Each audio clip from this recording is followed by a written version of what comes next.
Esta no es solo una historia de amor, es la historia de una mujer extraordinaria que se niega a rendirse ante la adversidad, incluso cuando el mundo entero a su alrededor se derrumba. Es la historia del viejo sur americano, de su gloria, su caída y su dolorosa transformación. Prepárate para un viaje al siglo XIX, a las plantaciones de algodón de Georgia, a los campos de batalla ensangrentados y al corazón complicado de una de las protagonistas más famosas de la literatura universal, Scarlett O'Hara. Sin más preámbulo, comencemos. La historia comienza alrededor de 1861, en los días previos al estallido de la Guerra Civil Americana, en la hermosa plantación de Tara, en el condado de Clayton, Georgia. Tara es un lugar de abundancia y belleza. Sus campos de algodón se extienden hasta donde alcanza la vista, y su casa grande, blanca, imponente, es el símbolo del poder y el orgullo de la familia O'Hara. Es el mundo del viejo sur, caballeroso, lento, apacible, aristocrático y profundamente injusto, sostenido por la esclavitud. Aquí vivía la familia O'Hara. El padre, Gerald O'Hara, era un inmigrante irlandés que había llegado a América sin un centavo y había construido Tara desde cero a pura fuerza de voluntad. Era un hombre apasionado, bebedor, apostador, pero amaba la tierra más que ninguna otra cosa en el mundo. Su frase más famosa, que repetía sin cesar a su hija, era esta: «La tierra es lo único que dura, Scarlett, lo único que vale la pena trabajar, morir y matar por ello». La madre era Ellen Robillard de O'Hara, una mujer aristocrática de Savannah, de belleza serena, modales perfectos y una bondad que irradiaba a todos en la plantación. Ellen era el alma de Tara. Todos la adoraban. Scarlett, en cambio, tenía muy poco de su madre, y llegamos a ella. Scarlett O'Hara tenía 16 años cuando comienza nuestra historia. Era pequeña, de cintura estrecha, ojos verdes como el jade y piel clara como la porcelana. Era coqueta, voluntariosa, caprichosa, manipuladora y absolutamente irresistible. Sabía exactamente cómo usar sus encantos para conseguir lo que quería de los hombres. Pero Scarlett tenía una obsesión, y esa obsesión tenía nombre: Ashley Wilkes. Ashley era el heredero de la plantación vecina, 12 Robles. Era guapo, inteligente, soñador, culto, amante de los libros y la música. Era todo lo que un joven del sur debía ser, y Scarlett estaba perdidamente enamorada de él. El problema era que Ashley iba a casarse, y no con Scarlett, sino con su prima Melanie Hamilton. Melanie era todo lo opuesto a Scarlett: discreta, gentil, bondadosa, sin un gramo de malicia. Muchos la consideraban apagada y poco atractiva, pero Ashley la amaba. Un día la familia Wilkes organizaba una barbacoa para anunciar el compromiso de Ashley con Melanie. Scarlett fue decidida a confesar sus sentimientos a Ashley. Si él la escuchaba, todo cambiaría. Aprovechando un momento a solas en la biblioteca de 12 Robles, Scarlett declaró su amor a Ashley. Le dijo que lo amaba, que si se casaba con Melanie estaría cometiendo el mayor error de su vida. Ashley fue amable, pero firme. Le explicó que él y Scarlett eran demasiado diferentes. Ella era fuego y pasión, él era sueños y melancolía. Le dijo que aunque sentía algo especial por ella, debía casarse con Melanie porque era la mujer correcta para él. Scarlett quedó destrozada. Furiosa y herida, lanzó un jarrón de porcelana contra la chimenea. Y entonces, desde el sofá, alguien habló. Una voz grave, irónica, divertida. Una voz que dijo que la escena había sido la más interesante que había visto en mucho tiempo. Scarlett se giró y vio a un hombre al que no había notado, recostado en el sofá como si fuera el dueño del lugar. Era alto, de hombros anchos, cabello oscuro, un bigote elegante y unos ojos negros brillantes de inteligencia y burla. Se presentó. Red Butler para servirle, señorita O'Hara. Red Butler era famoso en todo el condado. Era un hombre escandaloso, un renegado de buena familia de Charleston, que había sido expulsado de West Point y desheredado por su padre. Nadie de respeto se juntaba con él. Las señoras lo miraban con desaprobación, y a él le importaba absolutamente nada. Scarlett lo odió de inmediato, y él se divirtió con eso enormemente. Ese mismo día todo el mundo cambió. Los hombres hablaban de política. El sur había ganado la batalla de Fort Sumter. La guerra había comenzado. El sur se volvió loco de entusiasmo. Los jóvenes se alistaban como si ir a la guerra fuera una aventura gloriosa. Se hablaba de que sería corta, que los yanquis huirían en la primera batalla. Ashley, como todos, se alistó y se casó con Melanie antes de partir. Scarlett, rabiosa y herida, decidió vengarse de forma impulsiva. Aceptó casarse con Charles Hamilton, el hermano de Melanie, un muchacho joven y tímido que llevaba semanas enamorado de ella. No lo amaba en absoluto. Solo quería darle celos a Ashley y no parecer la rechazada del baile. El matrimonio fue un desastre desde el principio. A los 2 meses de casados, Charles murió, no en el campo de batalla, sino de sarampión y neumonía en el campamento. Scarlett quedó viuda a los 16 años con un bebé en camino. Nació el niño al que llamaron Wade Hampton Hamilton. Scarlett no sentía gran cosa por él. La vida de viuda en esa época era sofocante. Negro de pies a cabeza, sin bailes, sin fiestas, sin coqueteo. Scarlett lo odiaba. Para escapar de Tara y de su aburrimiento, fue a visitar a su cuñada Melanie en Atlanta. Atlanta era una ciudad que bullía de vida. A diferencia del campo apacible de Tara, Atlanta era nueva, enérgica, llena de movimiento.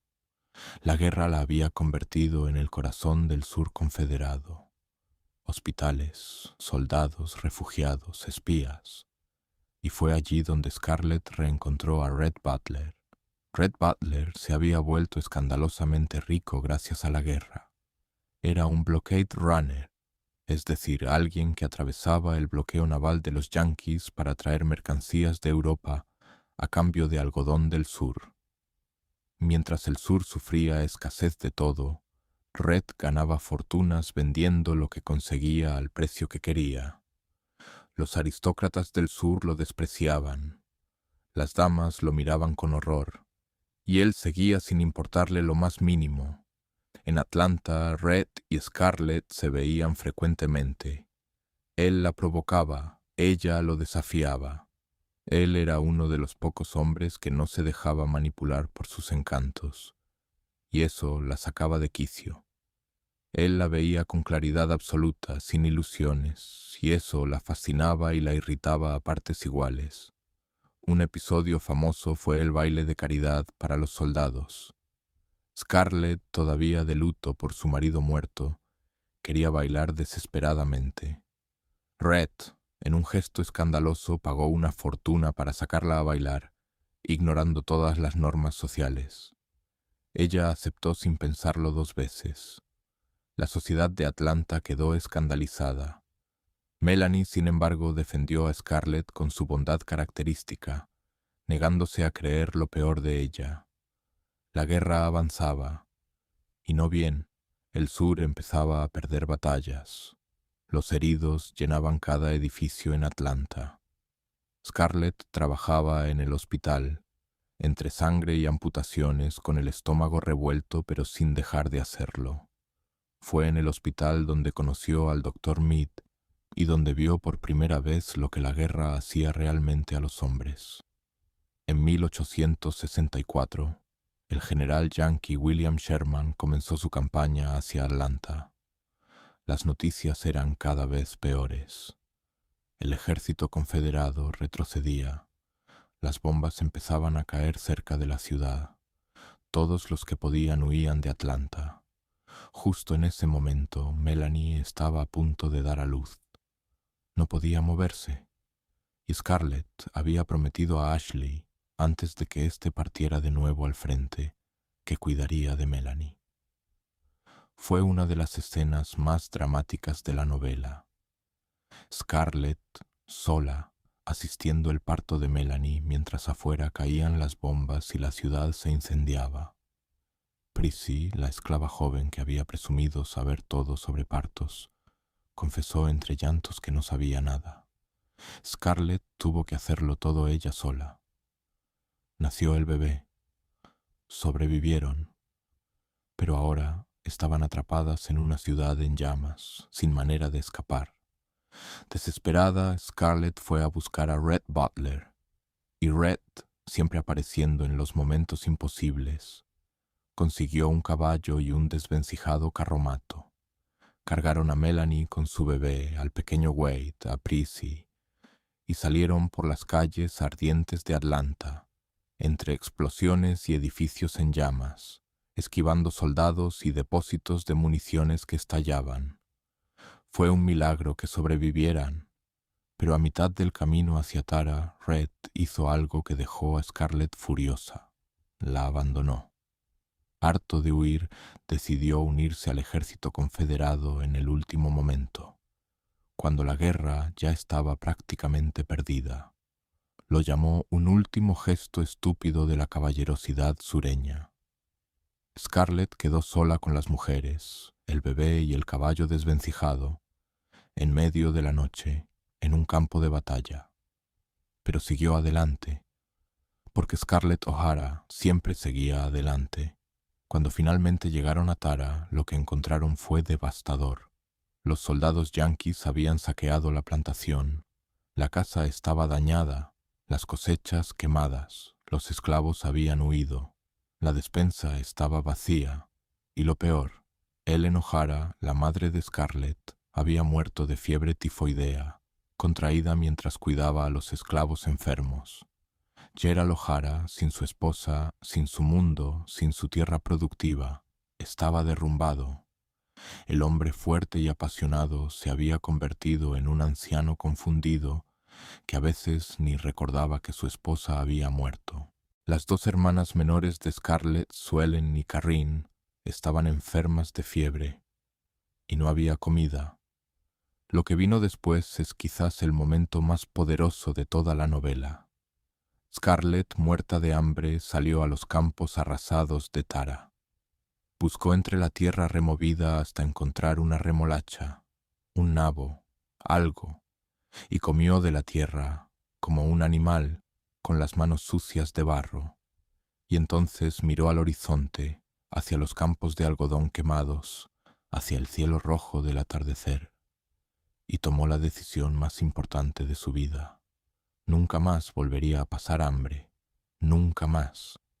Haría lo que fuera necesario, mataría si hacía falta, pero ni ella ni los suyos volverían a pasar hambre.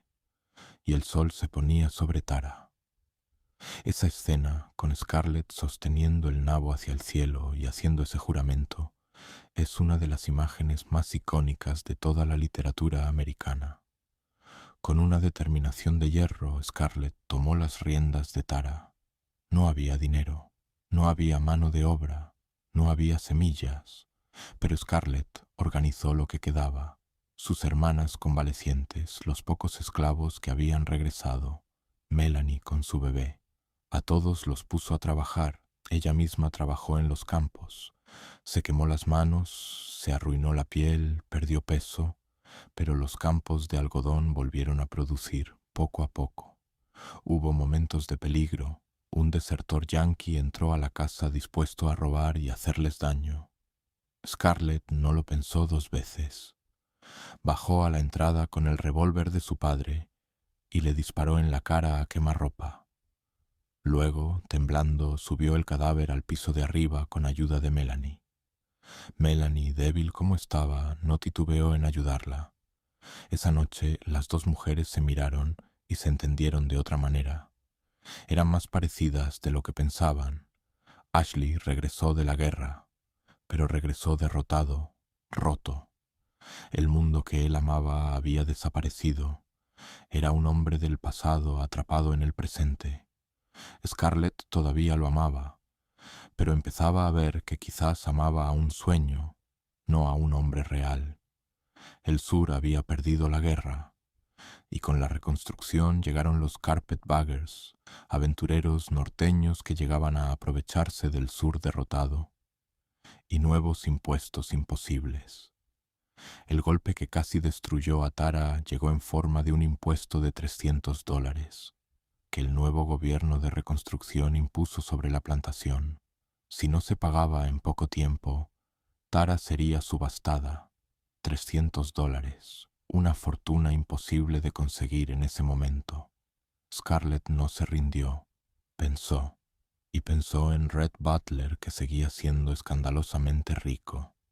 Fue a verlo a la cárcel donde lo tenían preso los yanquis. Se confeccionó un vestido con las cortinas de terciopelo verde de Tara. Sin tela para ropa nueva, usó lo que había. Fue a ver a Red con su mejor cara de seducción, dispuesta a pedirle que le prestara el dinero.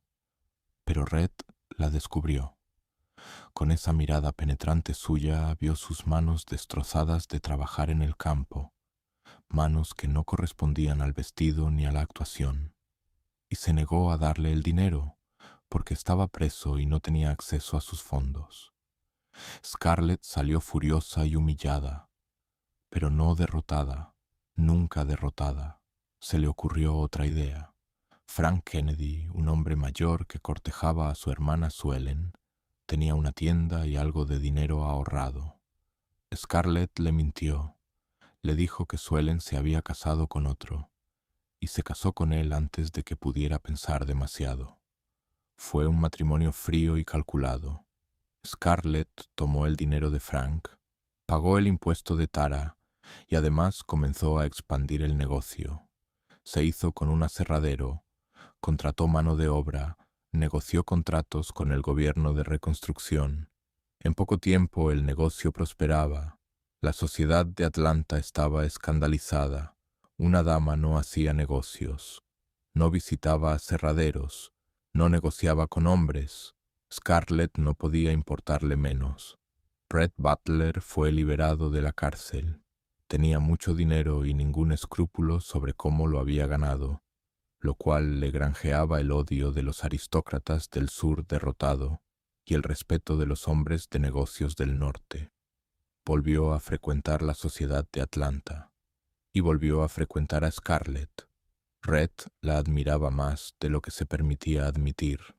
Veía en ella algo que no había visto en ninguna otra persona, una fuerza de vida primitiva, una negativa absoluta a rendirse, una honestidad brutal en sus apetencias. Mientras todos los demás vivían de ilusiones sobre el pasado, Scarlett vivía en el presente y miraba al futuro. Se llevaban como dos piezas de pedernal, chispas en cada encuentro. Él la provocaba, ella respondía. Él la admiraba, ella lo necesitaba, pero ninguno de los dos podía admitir lo que sentía. Frank Kennedy, el segundo marido de Scarlett, murió en una emboscada del Ku Klux Klan. Los hombres del sur habían organizado una expedición de represalia contra un barrio donde Scarlett había sido asaltada, y Frank murió en la refriega. Scarlett quedó viuda por segunda vez, esta vez genuinamente conmocionada, aunque no por amor sino por culpa. Esa misma noche Red Butler fue a visitarla. La encontró bebiendo brandy para calmar los nervios, llorando no tanto por Frank sino por sus sueños, su miedo, todo lo que cargaba. Red fue sincero con ella de una manera en que nunca lo había sido nadie, y al final de esa noche le propuso matrimonio. No lo hizo de rodillas, no fue romántico, fue casi cínico. Le dijo que los dos eran iguales, egoístas, sin escrúpulos, que se merecían el uno al otro, que él tenía dinero y ella lo necesitaba, que podrían ser honestamente deshonrados juntos. Scarlett aceptó, no por amor, o eso se decía a sí misma. El matrimonio con Red Butler fue, en los primeros tiempos, casi perfecto en lo material. Red era enormemente generoso. Construyeron la casa más grande y más ostentosa de Atlanta. decorada con todo el lujo que el dinero podía comprar. Scarlett tenía todo lo que siempre había soñado durante los años de pobreza y guerra: vestidos, joyas, fiestas, comodidades, pero la vida emocional era un campo de minas. Scarlett seguía enamorada de Ashley Wilkes, o creía estarlo. Se decía a sí misma que Ashley era su verdadero amor y que Red solo era conveniente. Red lo sabía, y eso lo corroía por dentro, aunque rara vez lo mostraba. En cambio, se comportaba con su ironía habitual, como si nada le importara. Tuvieron una hija. Bonnie Blue Butler la llamaron. Bonnie era la niña de los ojos de Red. La amaba con una intensidad que desconcertaba a Scarlett. Red, el cínico, el irreverente, se derretía por completo ante su pequeña hija de ojos azules. Con Bonnie, Red también empezó a querer rehabilitar su imagen social. Quería que su hija fuera aceptada por la buena sociedad de Atlanta, no que heredara el estigma de su padre. Así que empezó a comportarse de manera más convencional, a codearse con las personas correctas, a cuidar las apariencias. Mientras tanto, Scarlett y Red tenían una relación que oscilaba entre la pasión y la hostilidad. Había noches de amor intenso y días de silencio helado. Ninguno de los dos podía ser completamente honesto con el otro.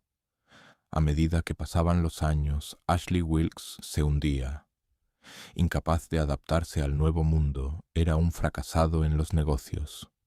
Scarlett, movida por ese amor obsesivo que no moría, le consiguió trabajo en su aserradero y lo mantuvo económicamente. Esto alimentó los rumores. La gente hablaba. Decían que Scarlett y Ashley tenían una affaire. El escándalo explotó un día en el aserradero.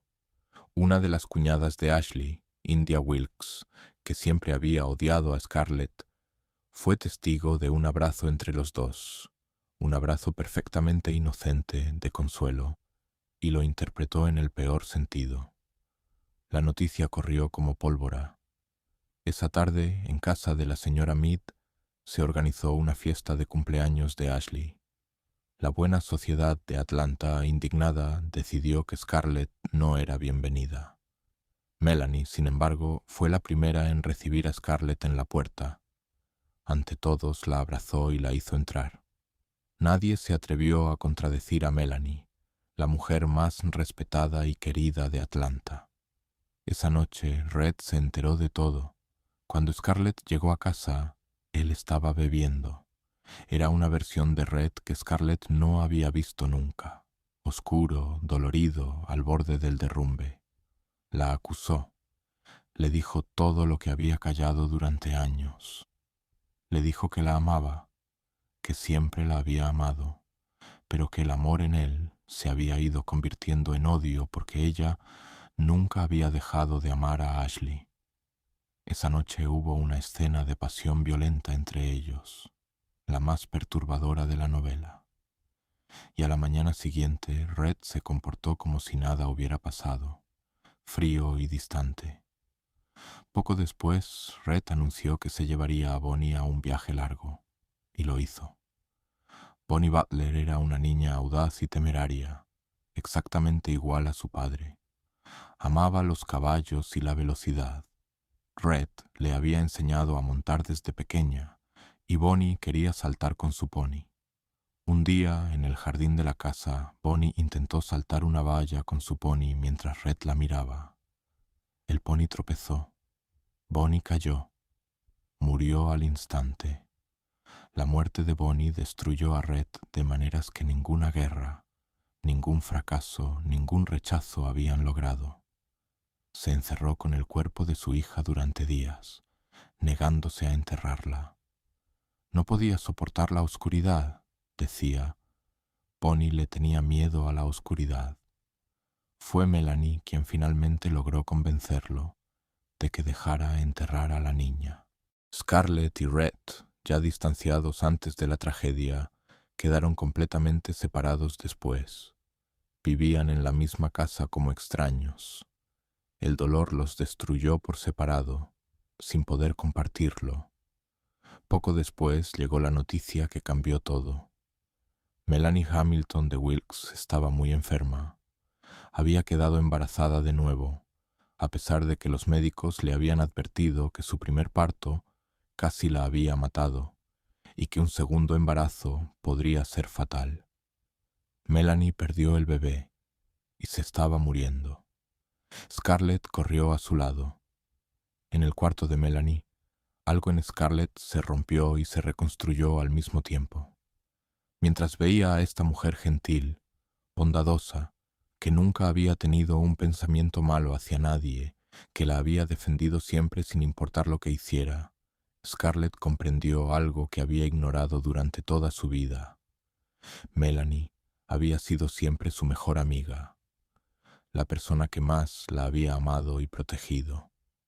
Y ella nunca lo había sabido ver. Melanie le pidió que cuidara de Ashley. Le dijo que sabía que Ashley la necesitaría, que él era un hombre que no podía sobrevivir solo en el mundo moderno. Scarlett le prometió que lo haría. Melanie murió esa noche, y fue entonces cuando Scarlett, corriendo por las calles de Atlanta hacia su casa, finalmente tuvo la revelación más importante de su vida. No amaba a Ashley Wilkes. Nunca lo había amado de verdad. Había amado un ideal, un sueño, una imagen que ella misma había construido. Ashley era un buen hombre, pero era el pasado. Era el viejo Sur que ya no existía, lo que ella había amado sin saberlo, lo que había estado frente a ella todo el tiempo. Era Rhett Butler. Scarlett llegó a casa corriendo. El corazón le latía con fuerza. Iba a decírselo a Rhett. Iba a decirle que lo amaba, que siempre lo había amado sin darse cuenta, que todo podía ser diferente ahora. Pero Rhett estaba haciendo maletas. Se iba. Tenía la mirada de alguien que ha esperado demasiado tiempo y ya no tiene esperanzas. Le explicó con una calma terrible que se marchaba, que estaba demasiado cansado, que había amado a Scarlett durante años con una intensidad que lo había destruido y que ya no le quedaba nada. Scarlett se desesperó. Le preguntó qué iba a ser de ella, de los dos, si él se marchaba. Y Rhett Butler pronunció las palabras más famosas de toda la novela. Francamente, querida, me importa un bledo. Y salió por la puerta. Scarlett se quedó sola en la escalera, llorando, sin saber qué hacer, sin saber a dónde ir. Y entonces, poco a poco, como siempre había pasado en los momentos más oscuros de su vida, pensó en Tara.